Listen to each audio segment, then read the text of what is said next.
Thank you very much, Maia Sandu, the President of Moldova. And apologies there.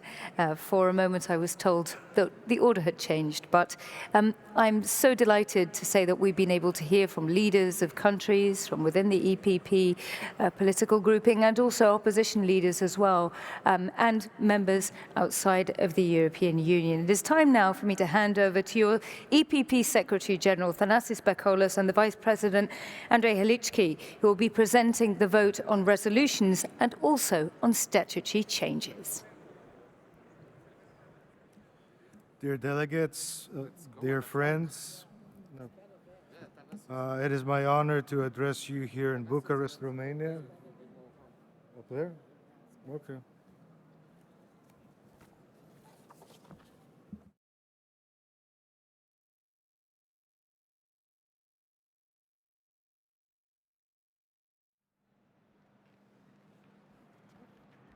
Thank you, Vice President Halicki, for showing me the way. Appreciate it. Vice President, thank you as well. Dear delegates, dear friends, it's my honor to address you here in Bucharest, Romania. I am pleased to announce that we have received a total of 6 resolutions for your consideration. Among these, 3 are classified as ordinary resolutions, while the remaining 3 are emergency resolutions.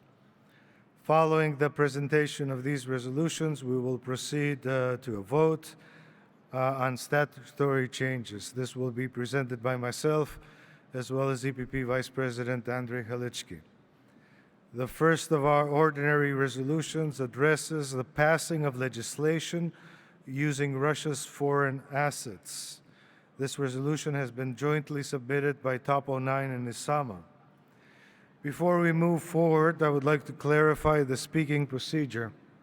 We will allow a maximum of 5 individuals to make interventions on each resolution, and each intervention will be limited to 1 minute to ensure a balanced and efficient discussion. Once all interventions are finished, we will proceed with the voting phase. With that said, I would like now to give the floor to European Parliament member Andrei Kolar, who will present the resolution on behalf of TOP09 and Isama. Andrei, you have 2 minutes to speak. Thank you.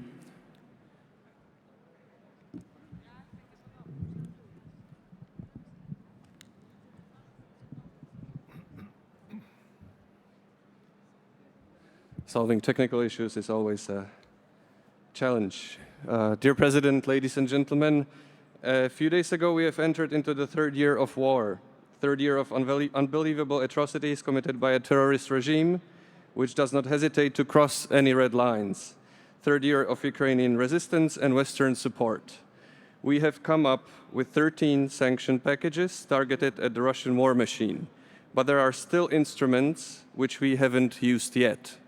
The aim of this proposal, of this resolution, is to encourage us to take further steps to weaken Russian influence in Europe and to find new ways and tools how to help Ukraine. The Czech President Petr Pavel said yesterday that there should be no limits regarding possibilities in the support of Ukraine that is fighting against the Russian aggression. I ask you not to limit ourselves and support this resolution. Thank you. Thank you. Thank you very much, Andrei. We now proceed to the interventions.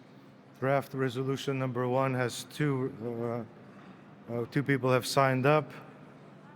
First from Isama, Urmas Reinsalu.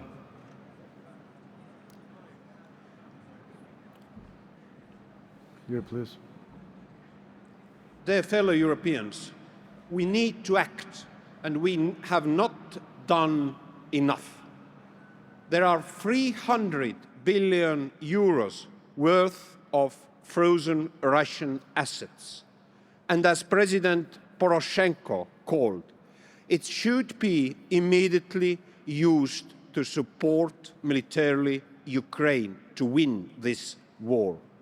And so I call the Congress to support this resolution And there is a lot of hesitance, a lot of fear that how we can do it. Would it be a breach of international law? No, it will be a development, addition to international law, and humanity should prevail, not business interests. Thank you. Thank you very much. Second speaker, Rafi Huamisyan from Heritage Armenia.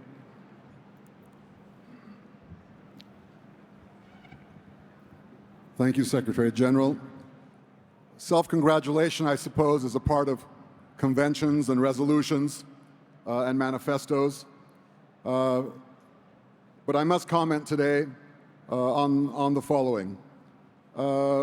We see in the resolution, which is to be supported, of course, a reference to a brave, bold decision to rid ourselves of reliance on a single source of gas, Russian gas. One wonders why we would want to limit the reach and the responsibility of European values and standards. We gloss over the fact that the new partners, or among the new partners for the gas, include in our own neighborhood dictatorships and regimes which over the last several months and years, Azerbaijan and by extension Turkey, have instituted campaigns of ethnic cleansing, hold duly elected leaders as prisoners of war, continue to erase any single vestige of Christian heritage, of Christian democracy, whether in Armenia or Nagorno-Karabakh, and are an occupation of swaths of sovereign territory. Hopefully, in supporting this resolution, we'll find in the future the capacity and the will for the EPP and the European Union to apply the standards equally and evenly. Geopolitics are not an end unto themselves, but they should be based on European standards, values, and benchmarks. Thank you for your kindness. Thank you, Rafi. Thank you very much. No more speakers on draft resolution number 1.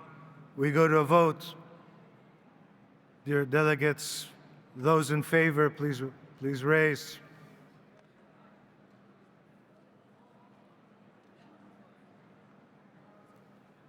Those against?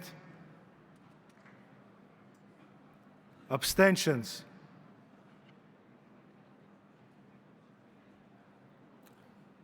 The resolution has been adopted. Thank you very much.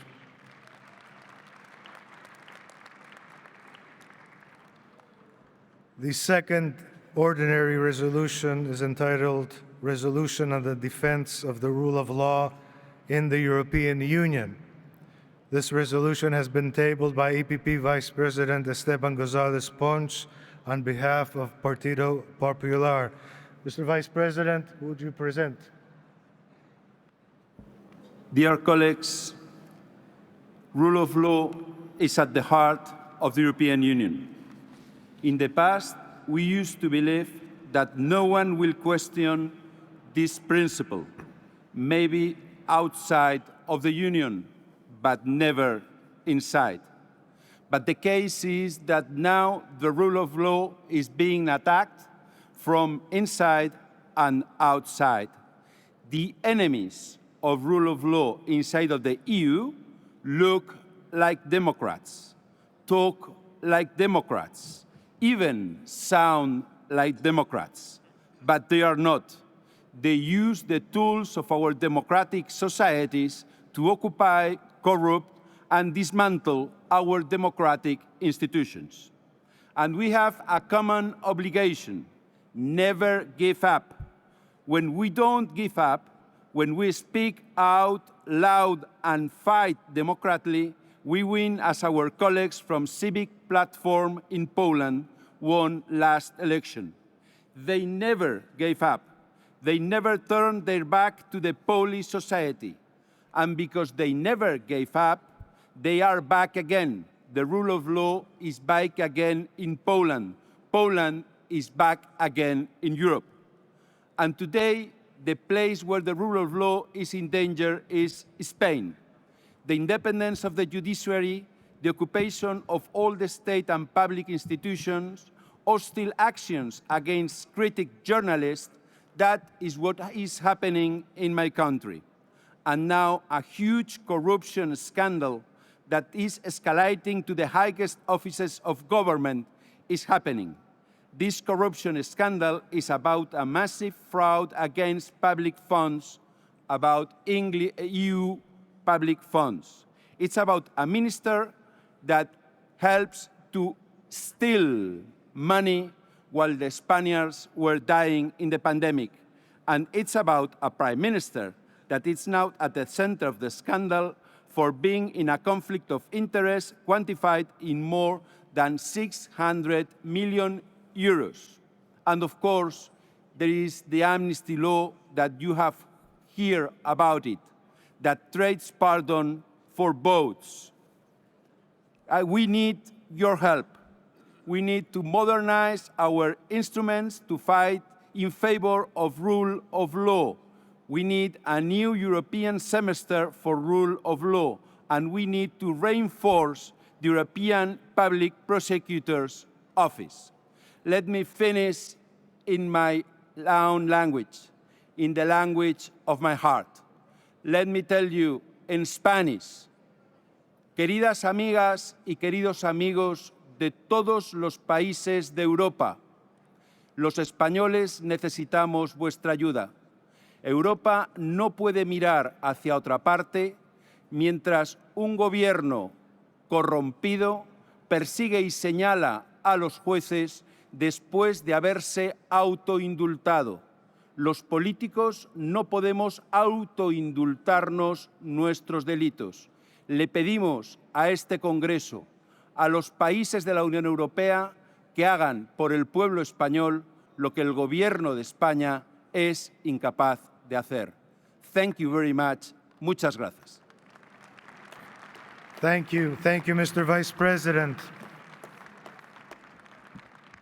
To intervene, two have signed up. First, our Vice President, Andrzej Halicki. Thank you very much. I would like to add only one sentence from Polish perspective. There is nothing more important than protection of rule of law. If you have the violence on constitution, we have to react. If you have violence on freedom of speech, of the democratic rules, we have to react. And as you know, we had victory in Poland because we've been loud. So we have to react loudly. And there is one message to Mr. President, to our Spanish colleagues: the punishment is only a question of time. The people will react, and you will see during the elections. All the best to you, and we have to support this resolution. Thank you. Thank you, Mr. Vice President. And now, for the second intervention, our Vice President, Paolo Rangel.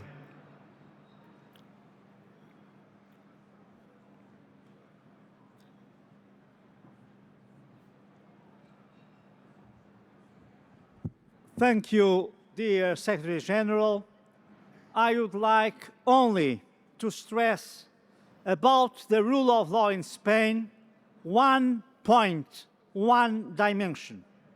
In the agreement between the socialist Spanish government and Junts from Catalonia, in this agreement, they have foreseen that an investigation committee from Parliament can assess the activity of judges, can judge judges.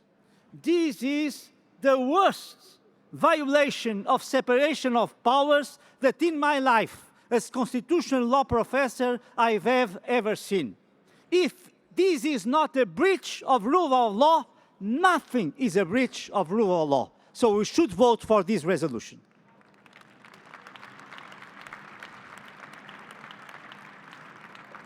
Thank you, Vice President.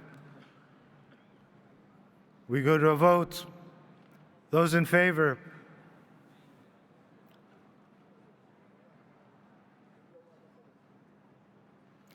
Those against?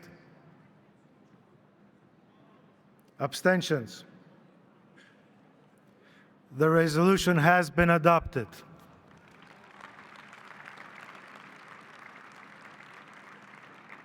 Thank you very much.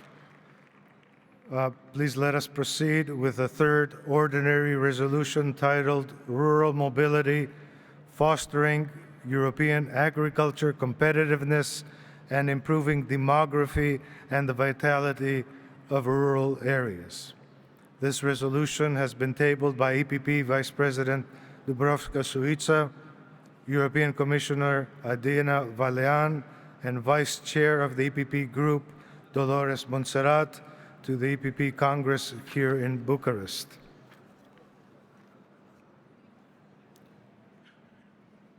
To present the resolution,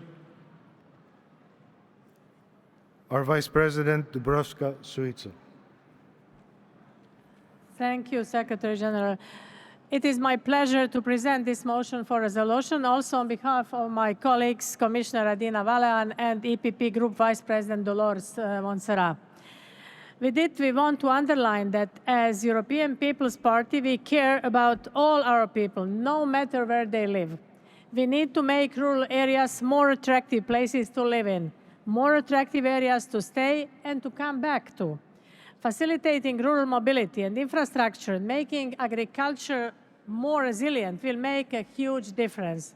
This resolution aligns perfectly with our manifesto. It confirms and addresses the continuing demographic trends and commits us as EPP to promote investment in rural mobility and connectivity to push forward the local economy.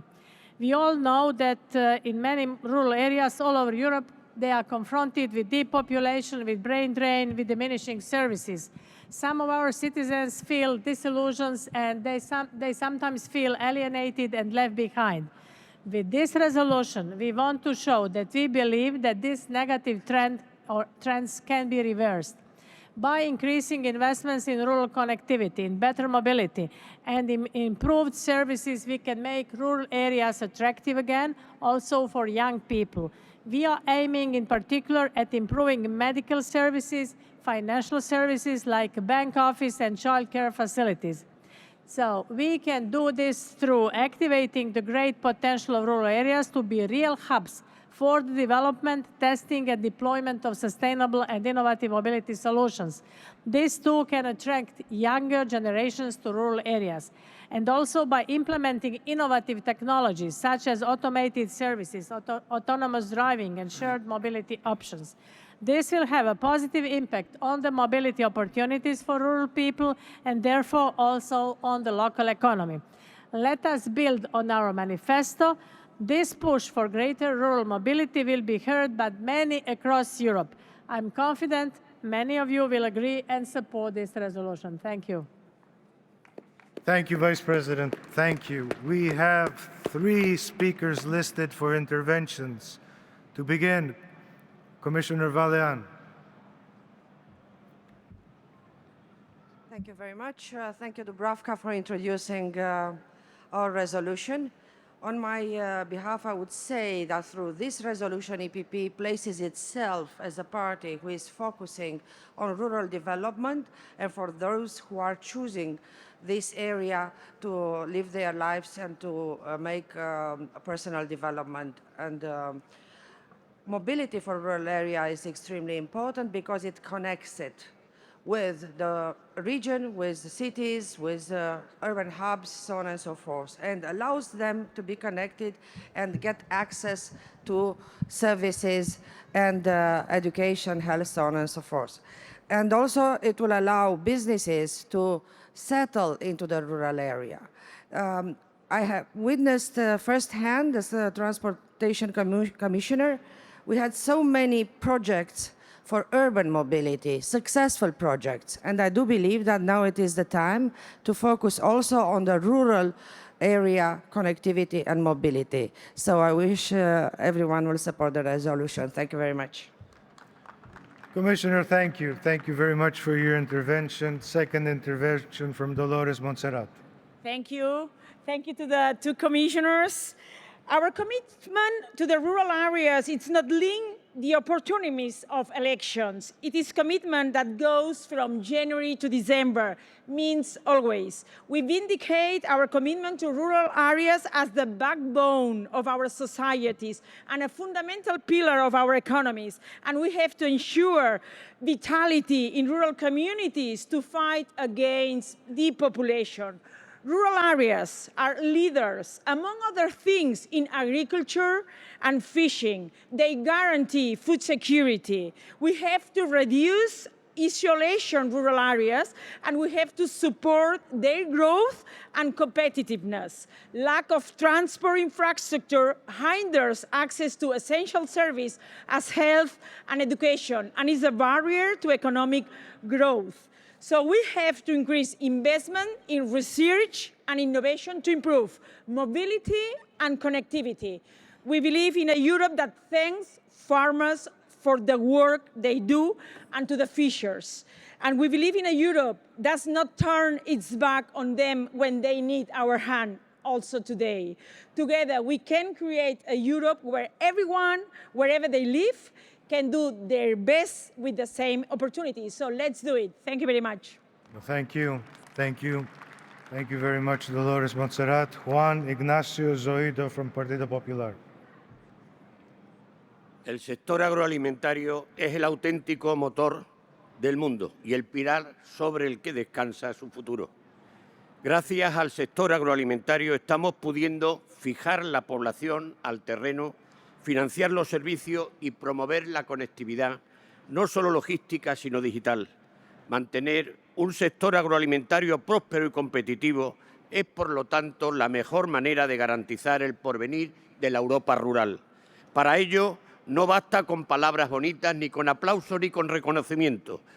Lo que el sector agroalimentario y los agricultores necesitan es competitividad y rentabilidad, tan sencillo como eso. Por tanto, si queremos defender las zonas rurales, tenemos la obligación de eliminar el exceso de burocracia, de no imponer una legislación medioambiental que sea difícilmente asumible y de mantener la paz como la pieza fundamental del presupuesto de la Unión Europea. Thank you very much. 3 interventions for this resolution. We proceed with a vote. Those in favor?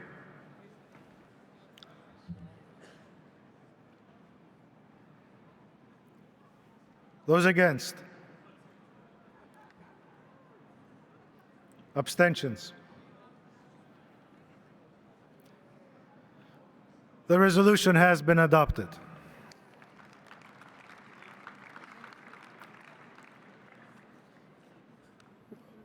We have, as mentioned, 3 ordinary draft resolutions that we have voted on successfully.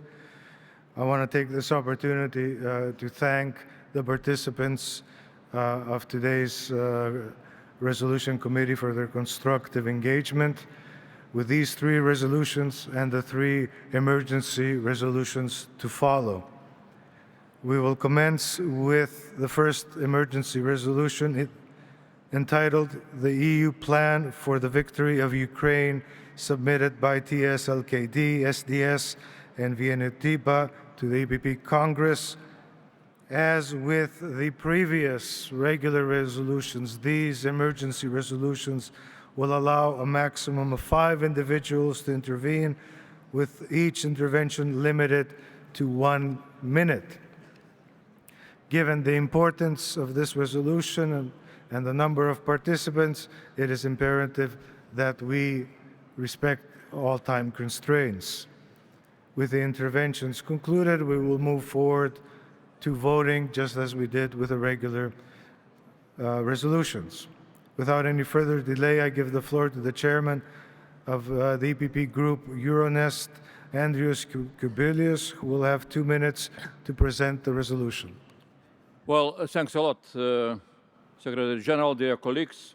First of all, I would like to thank, of course, colleagues from Latvian and Slovenian members of EPP family for co-signing. Also, I am very grateful to our friends from Ukraine for their proposals, and of course for your leadership in the resolution committee, where the discussion really allowed us to improve very much the resolution. Why we presented this resolution and why it is important for you to have a plan for the victory of Ukraine. It's obvious that victory of Ukraine is the most important strategic goal for all of us. But it's absolutely clear that Ukrainian victory can be achieved only with our assistance, sufficient for the victory. Situation of today with our assistance is unsatisfactory and unacceptable. Economically, EU and United States combined are 25 times stronger than Russia. But in 2023, Russia spent more than 100 billion euros for the war, and Ukrainian side, with all our assistance, EU and United States assistance, military assistance, managed to spend for defense only 80 billion euros. It means that our assistance allowed Ukraine not to lose, but was definitely not enough for victory. Systemic problem of our assistance is that it is based on individual countries' voluntary decision how much to support, and the differences among the countries are very big. That is the reason why we are not able to mobilize our economies for victory in our war. Ukraine spends 25% of GDP for the war, Russia is spending 7%, and the whole Western support reached only 0.1% of Western GDP. That is why we need to move from individual country support system into collective planning of sufficient military assistance. That is why we need a European Union plan for the victory of Ukraine. The plan should cover clear evaluation of the military needs for victory, development of production capacities, of military production capacities, and financial obligations for such a plan to be implemented. We need to move into collective EU and NATO decisions on military support, with the annual military support reaching 0.25% of Western GDP. Such a level of assistance would allow Ukraine to start to prevail against Russia.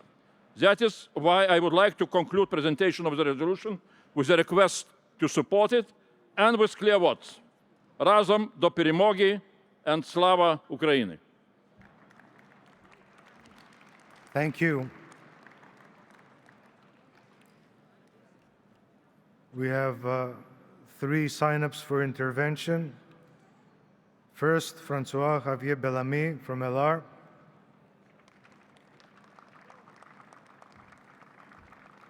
Thank you, Chair, and thanks, Andrius, for expressing so strongly our support to Ukraine. I'll switch to French. La guerre lancée par Vladimir Poutine contre l'Ukraine doit être un signal d'alarme pour toute l'Europe. Nous n'arriverons à défendre l'Europe et les principes qui nous lient que si nous arrivons à renforcer l'Europe face aux menaces auxquelles elle est confrontée. Renforcer l'Europe, cela veut dire lutter comme nous l'avons fait avec le PPE pour défendre notre agriculture. Après être sortis de la dépendance au gaz russe, nous n'avons pas le droit de céder à la dépendance au blé russe. Cela veut dire soutenir notre industrie, et en particulier notre industrie de défense, contre l'inflation normative qui la guette aujourd'hui et qui menace notre continent de ne plus pouvoir produire ce dont il a besoin. Cela veut dire renforcer nos frontières pour ne plus dépendre d'attaques hybrides, comme celle que Vladimir Poutine a lancée avec Loukachenko contre la Biélorussie, de Biélorussie contre nos pays. Et cela veut dire évidemment être prêt à faire face à ces guerres d'un nouveau genre qui menacent aujourd'hui notre continent tout entier. Derrière le soutien à l'Ukraine, il y a une stratégie entière pour l'Europe. Il y a une vision politique que nous avons le devoir de défendre si nous voulons que l'Europe se renforce face à ces menaces nouvelles. Et c'est la raison pour laquelle, en votant cette résolution, nous prenons aussi l'engagement comme PPE de travailler à ce renforcement de l'Europe pour pouvoir soutenir l'Ukraine et pour pouvoir défendre avec elle le combat pour nos valeurs. Merci beaucoup. Thank you. From the Council of Europe, the second intervention, Emanelis Zingeris.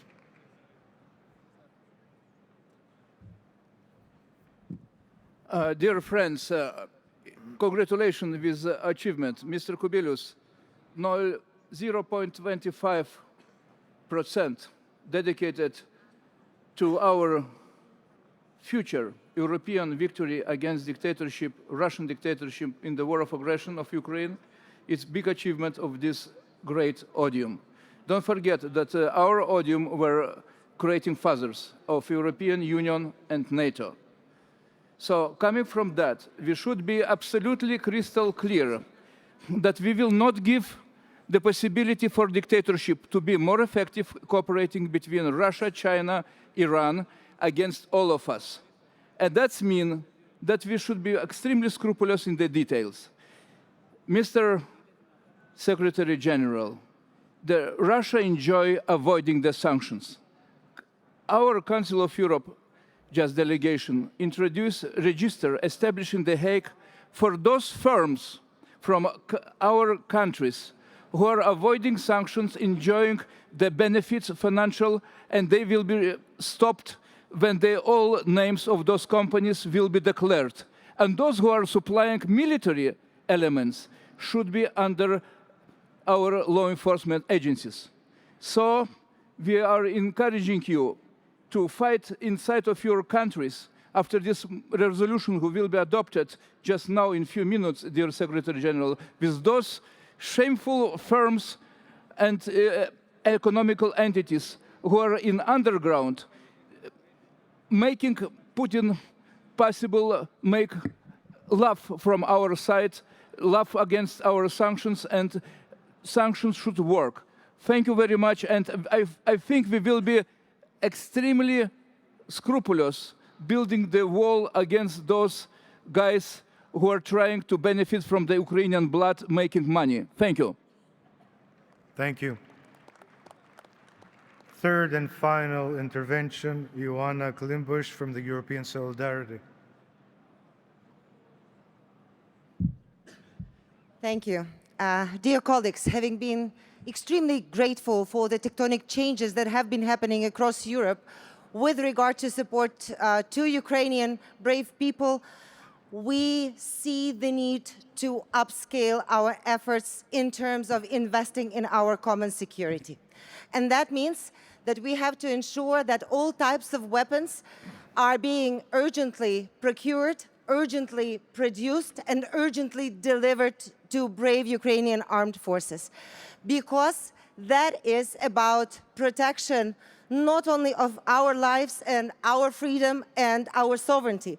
That is about investment in protecting way of lives of the European citizens as you know it for a couple of generations without war, enjoying your freedoms, enjoying respect, and enjoying rule of law. That's exactly what we are standing for, and that is exactly where we are counting on your leadership. And I'm sure that our party family is capable of providing leadership in Europe, making sure that Europe is finally upscaling all the effort and all the deliveries to Ukraine so that we could focus on development, on prosperity, and on the sustainable and lasting peace in Europe. Thank you. Thank you. An important resolution on Ukraine. We go to a vote. Those in favor, please.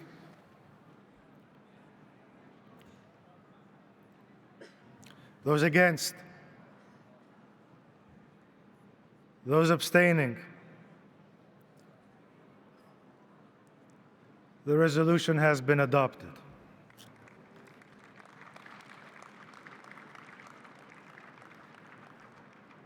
Second emergency regulation, implementation of the rule of law in Albania, the case of Beleris, tabled by Nea Demokratia.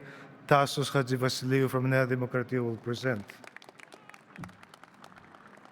Thank you, Thanasis. Dear colleagues, I am presenting a resolution on the rule of law in Albania vis-à-vis the Beleris case, the mayor-elect of Himara, a town who is inhabited predominantly by ethnic Greeks. He was arrested on the eve of the local elections in Albania in May 2023 on the allegation of bribing voters. After 10 months of imprisonment, the Albanian court only yesterday decided to convict Beleris to 2 years in prison, but they did not take into consideration the most important testimony. The major witness stated that he was paid by the Albanian police in order to accuse Beleris of bribing voters. This would never take place in an EU state. This is an issue of the implementation of the rule of law. And as you all know, dear colleagues, Greece and Nea Demokratia are key supporters of the European future of Albania, but we need to send a strong message that the rule of law is a minimum prerequisite towards EU membership. This is why the Belarus case is not a bilateral one. It is a European issue we have to deal with. As you know, Belarus won the elections last year, but still he cannot take the oath despite the precedent of 2 similar cases in Albania. We don't intervene in Albania's judiciary system, but they should respect the decision of the Albanian Special Court stating that the previous mayor, namely the defeated one, cannot remain as acting mayor. And so far, dear colleagues, no action has been taken towards this direction. So every candidate state must respect the election result and have to secure that the mayor-elect has the right to swear in. We support Albania's European future, but Albania should support the ethnic minority rights. Thank you, Thanasis. Thank you, Tasso. 2 interventions have been requested. The first by Healy von der Streek, EPP Women.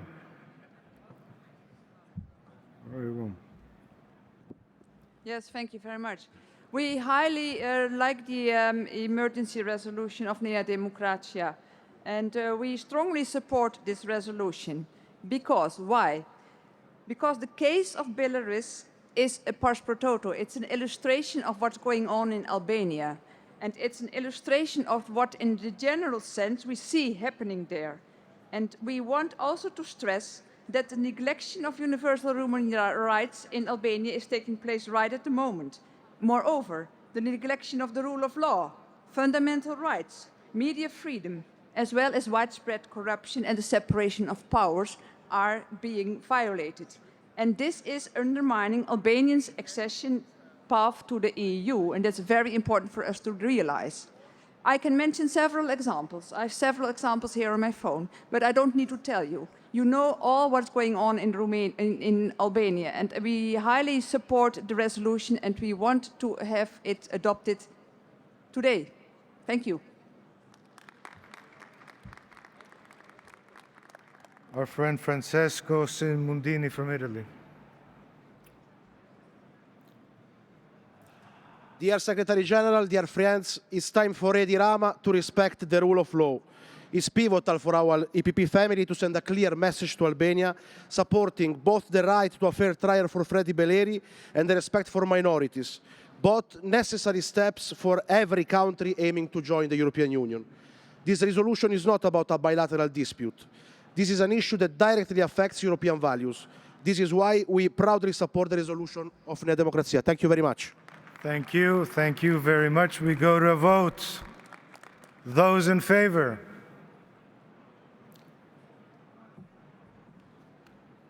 Excellent. Those against? Those abstaining?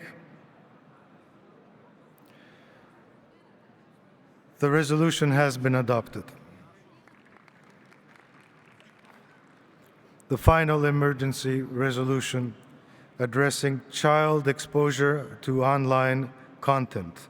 This resolution has been proposed by European members of Parliament Pascal Arimont from L'Engagé and Pablo Arias Echevarria from Partido Popular, as well as from the EPP group.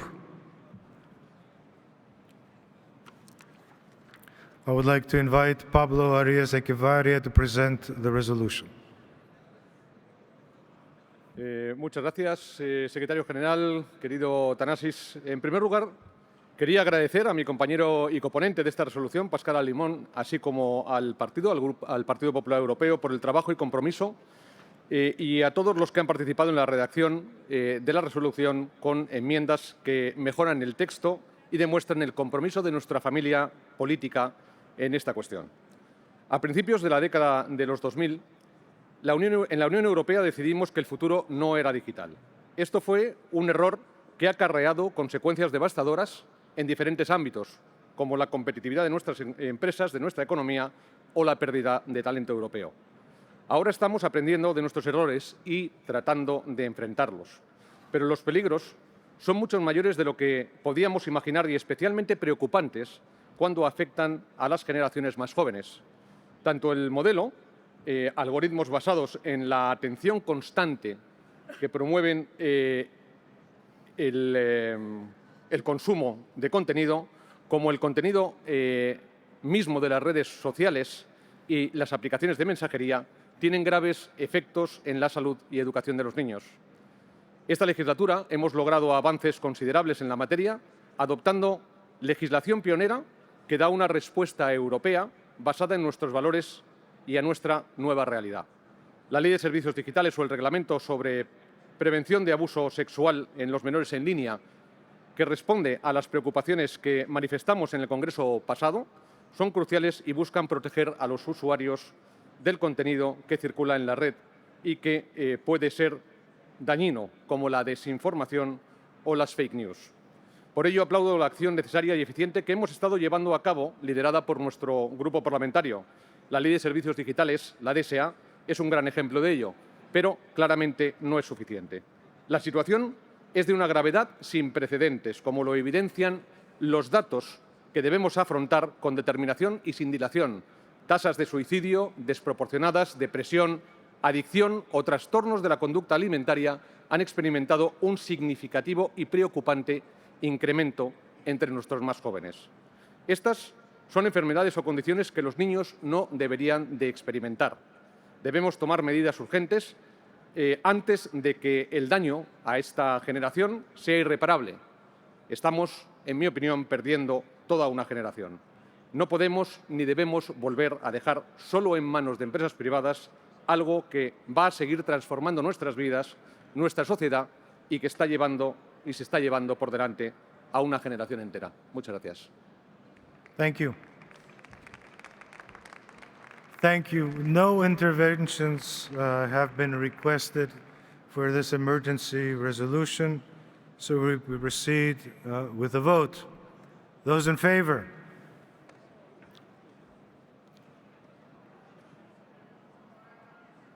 Those against? Abstention? The resolution has been adopted.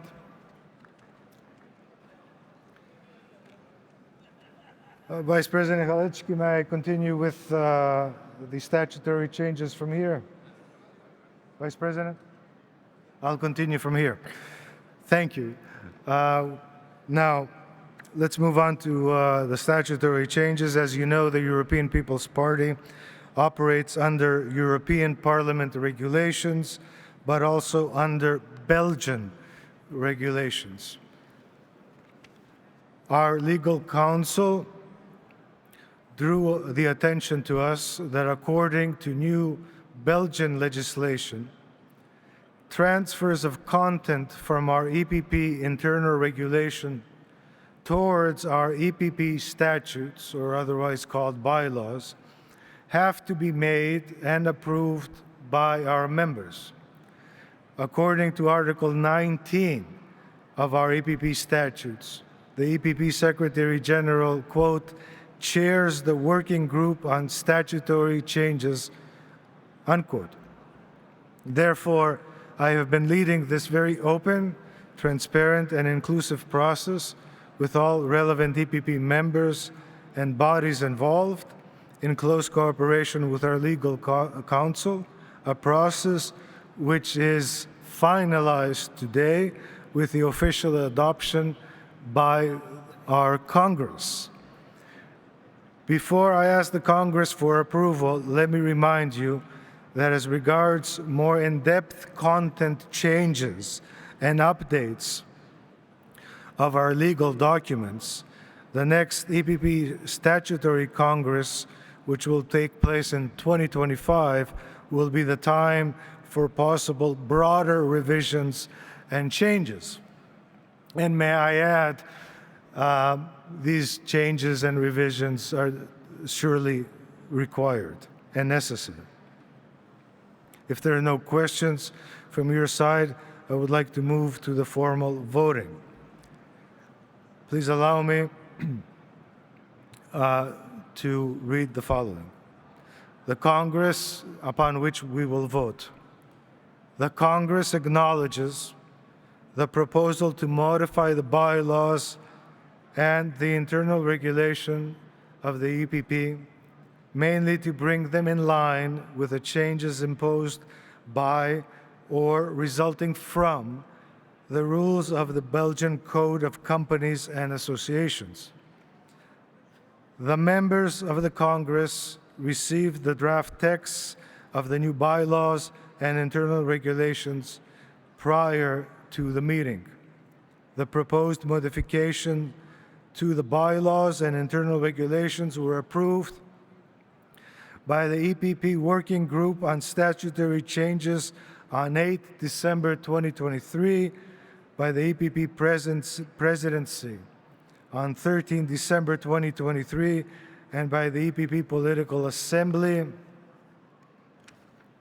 on 30 January 2024, with a majority of 2/3 of the votes cast in the Political Assembly in accordance to Article 27 of the bylaws. After deliberation, the Congress decides to amend the bylaws and the internal regulations of the EPP in accordance with the draft texts of the bylaws and internal regulations as approved by the Political Assembly on 30 January 2024 and as attached to the convocation notice to this Congress sent on 7 February 2024 under the condition precedent of the registration of the modified bylaws in a notarial deed. In accordance with Belgian law, the bylaws of the European political party must be recorded in an authentic deed passed by a notary. In accordance with Article 1B of the internal regulations, 2 members of the presidency will appear before a Belgian notary shortly after this Congress in order to request the registration of the modified bylaws as approved by the Congress today in a notarial deed. The modifications to the bylaws and the internal regulations will enter into force upon the execution of the notary of the notarial deed. End quote. Dear friends, dear delegates, who is in favor of the approval of our jointly tabled modifications to our EPP internal regulations and our EPP bylaws in accordance with the before mentioned remarks?